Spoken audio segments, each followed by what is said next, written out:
Oh, grabe yung mga balita na nakalap natin.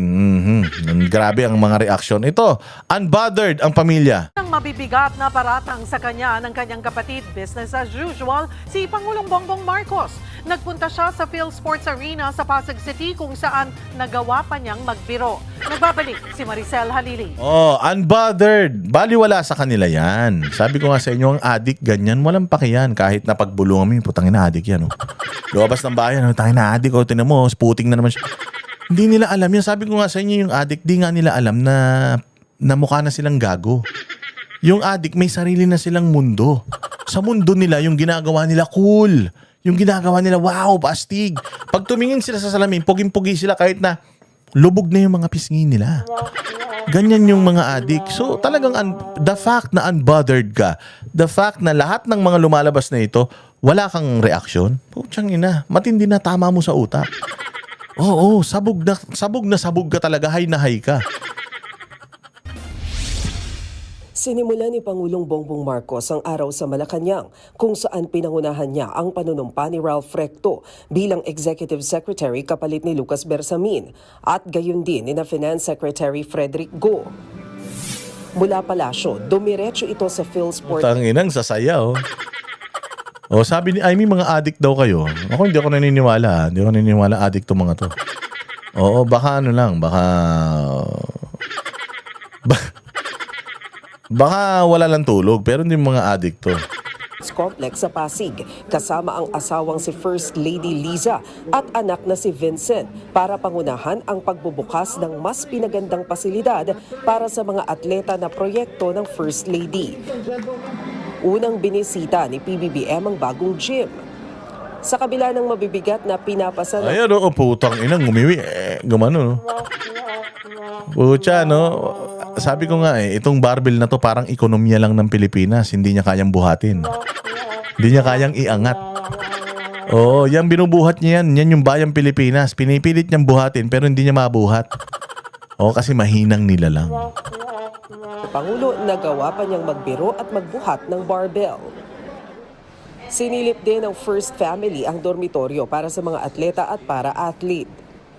Saka dumiretso sa Sports Museum kung saan makikita ang mga gamit ng kilalang Pinoy athletes gaya ni Manny Pacquiao.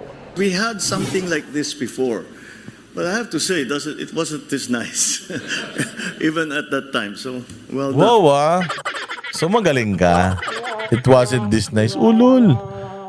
Alam mo, noong panahon ni Pangulong Duterte, una nating nakuha ang ginto sa Olympics. Oh, panahon ni Pangulong Duterte. Why? Why? Alam panahon ni Duterte, ang dami nating representative. Kasi ang Olympics, may qualifying yan. Oh, tatanungin kita, under your administration, ilan ang nag-qualify sa Olympics? Carlos Yulo gotten a multiple gold medal. Yes. Oh, but the question is, how many si Carlos Yulo ba under pa ni Duterte yan eh. Nung nag-gold si Carlos Yulo, tama ba? Tingnan natin. Carlos Yulo gold. Gold medal under what administration? Yan, ilagay natin. Yung gold medal ni Carlos Yulo, hindi ko alam pero alam ko yung dalawang gold medal niya kay Bongbong na yata yan eh.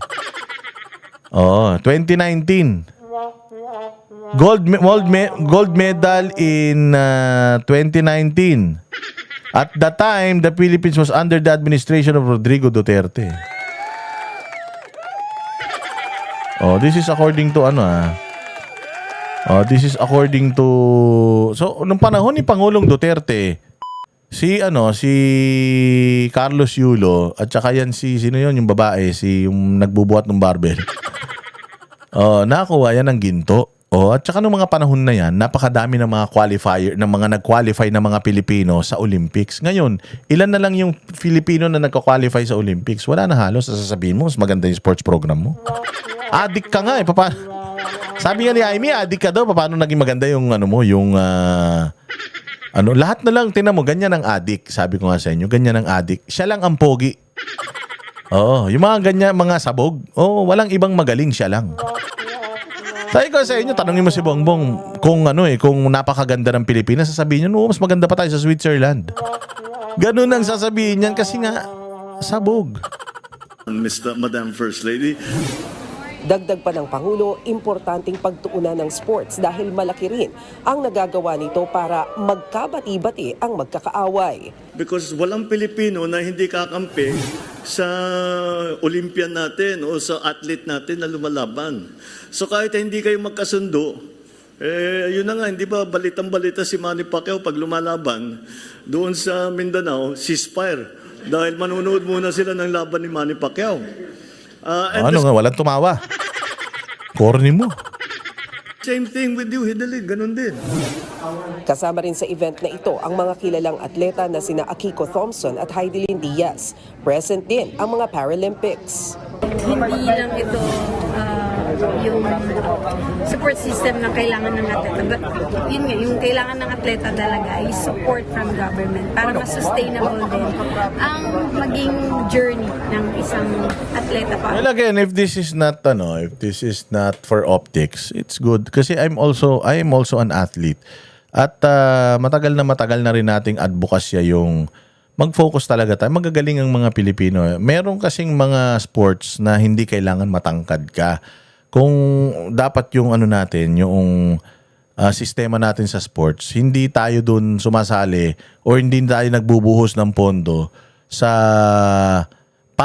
yung sports na patangkaran. Halimbawa, football, basketball. Dapat hindi tayo diyan i-invest.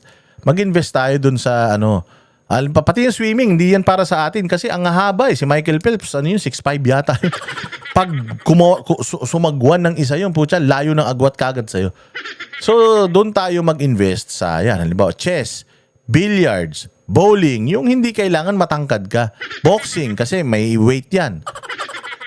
Hindi ba dapat doon tayo mag-invest sa mga sports yan? Mga judo, taekwondo, karate, doon tayo mag-invest. Kasi yun yung hindi nangangailangan na higante ka. Pero basketball, nag-invest ka dyan ng bilyon-bilyon. Kahit putangin yan, ang kalaban mo, lahat puro mga NBA player, wala kang talaga dyan, wala kang mahihita, nagsasayang ka lang ng pera. So, kailangan mag-focus ka sa programa nung isang sport na kaya nating tawag dyan, kaya nating ano ba yun? Nawala sa nasa dulo na ng dila ko. I-dominate yan. Yung kaya nating i-dominate, doon tayo maglagay ng mga pera. Tangina yung mga tanga talaga kayo eh.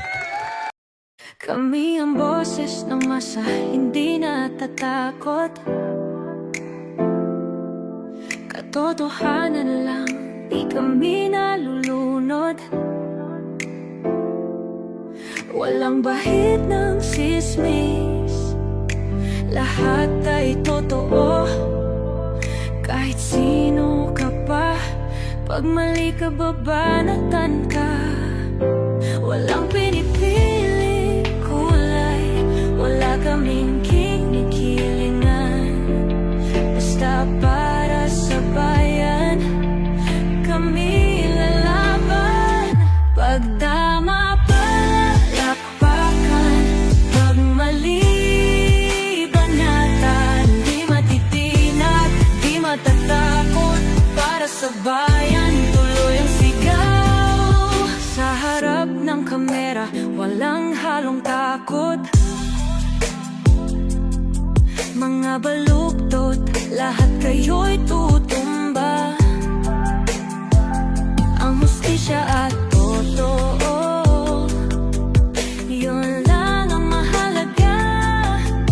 Kahit sinong harang, di kami matitinag. Walang pinipiling kulay, wala kaming kinikilingan. Basta para sa bayan, kami lalaban.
Walang